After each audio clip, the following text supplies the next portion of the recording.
Russell's viper, যে সাপের নাম শুনলেই গা ছমছম করে, সেটাই 4 দশক যাবৎ ধরে বেড়ান এক ওঝা। শরীয়তপুরের এই সাপুড়ে খুললেন গল্পের ঝুড়ি। জানান, উজানের পদ্মা ছাড়িয়ে এখন ভাটির দেশেও মিলছে ভয়ঙ্কর রাসেলস ভাইপার। শাকিল আহমেদের সঙ্গে সাপুরের আরও গল্প শুনেছেন তাজনুল ইসলাম, ছবি তুলেছেন নির্মল চন্দ্র বর্মন।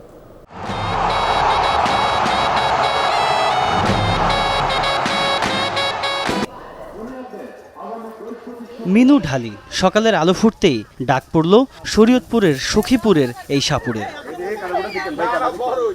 এক বাড়ির আঙিনায় খেজুর গাছে লুকিয়ে সাপ। অভিজ্ঞ এই ওঝার চেষ্টায় মিনিট 5 মধ্যেই হলো পাকড়াও। জানা গেল এটি নির্বিষ দাঁড়ার সাপ। শরীয়তপুরের সখীপুর থানায় এসে জীবন্ত রাসেলস ভাইপারের দেখা মিলল। যিনি এই সাপটি ধরেছেন তিনি একজন সাপুড়ে। পদ্মা নদীর যে গতিপথ সেটি চিন্তা করলে শরীয়তপুর এবং এই যে সখীপুর থানা সেটি একটি ভাটি অঞ্চল।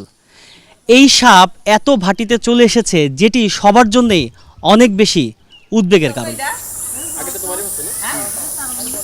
গল্পের শুরু এখানেই। ষাটোর্ধ্ব এই সাপুড়ে প্রচলিত সাপ ছাড়াও ধরেন বিষধর রাসেলস ভাইপার। জানান, এ পর্যন্ত 10টিরও বেশি ধরেছেন এই প্রজাতি। দেখালেন বাক্সে থাকা সংগ্রহের সাপটিও।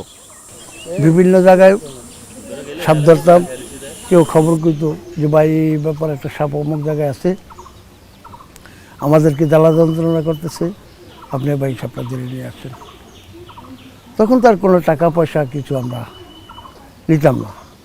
তো এর থেকে আস্তে আস্তে আস্তে আস্তে আমার সাহস বা কৌশল সমস্ত কিছু আর কি বাড়তি থাকে। জানান, মানুষকে উপকারের উদ্দেশ্যেই সাপ ধরার কৌশল রপ্ত। 34 বছরে তার হাতে ধরা পড়েছে কয়েক হাজার। কোদাল দিয়া 2 কূপ দিয়া আপনি টেস্ট করলাম যে সাপটা কি আছে কি নাই।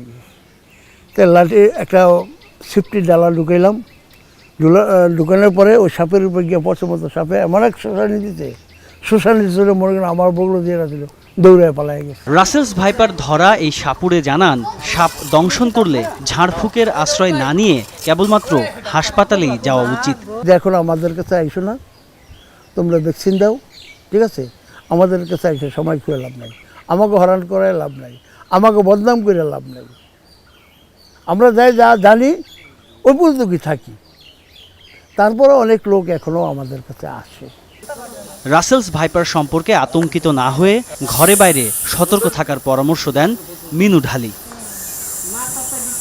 তাজনুল ইসলাম, যমুনা নিউজ, সখীপুর, শরীয়তপুর।